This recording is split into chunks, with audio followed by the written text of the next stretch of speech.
Today we're doing a teddy bear cake as promised. I'm really excited because these are so beautiful and most people don't even realize they're cake.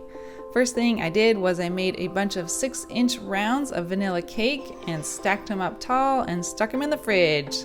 You want to make sure that frosting is nice and hard so it's hard enough to carve. Then I started to carve out what I thought would make a good teddy bear.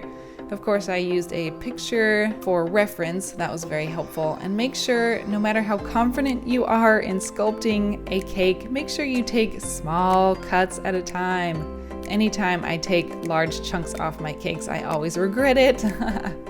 It is always more helpful to take smaller, steady cuts than large chunks.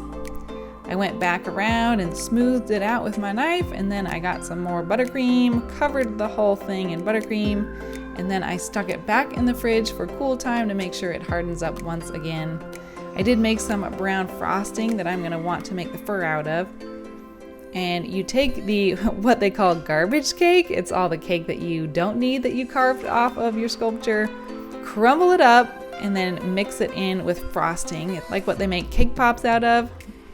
Sculpt your little feet and your arms, and make sure that you are covering your cake in the same color that you're going to make the fur out of, because no matter how much fur you put on there, you're always going to be able to see a little bit underneath. As you can tell, I used some toothpicks to stick those ears on. Cover your entire cake in that color of frosting. I went back in with a smaller knife so I can reach into all the cracks and crevices.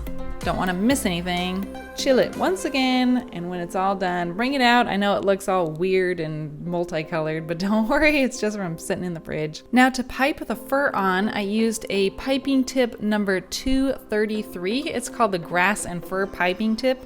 There's different sizes, but I use the 233 and it's the smallest one.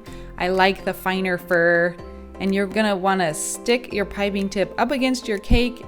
Give a little squeeze, and then as you squeeze, pull back just a bit. It takes some practice. That's why I always start at the back. I used some fondant for his nose, and I stuck a toothpick into his face to hold that up, and then I used a knife to carve his little nose slit, I guess, his mouth. You can get one of these little tools in a sewing kit. They might come in cake decorating kits too. I'm not sure. Mine came from a sewing kit. I wanted to make my bear look like he was quilted, so I used this little quilter tool and stuck it on there. I've got the tool in the description if you need it. I went ahead and put on these little pieces, and I forgot to quilt his ear before I stuck it on, so don't make my mistake. I wanted to give it some more character, so I took some pink fondant, gave him a little heart on his foot and pink nose. Now, what really sets this cake apart, I just love, is the bunny. I love the bunny. So I want to make it look like the bear's giving the bunny a big ol' hug. If you can see, I used that big ol' piping tip to press a half circle onto his face for his smile. One of these feet I want to be pressed upward so we can see the cute little pink paw pads on his feet.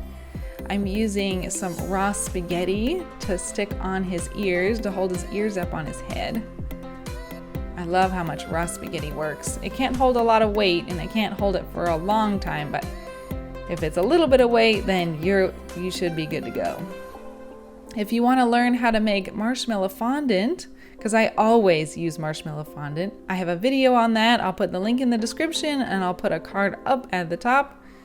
It is really easy and delicious, because as long as you like marshmallows, like any normal child, then you're gonna love marshmallow fondant. Don't forget those cute little eyes. Oh my goodness.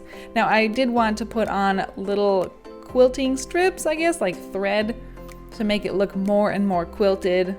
I love giving more added character there. Quick tip, use some meringue powder in your frosting so that the frosting hardens, because it will forever be in danger of getting bumped and squished. And there it is. Oh my goodness, thank you for this opportunity to make this. I love these cakes so much. Don't forget to subscribe. I'm Shelly and the Little Black Shade Tree.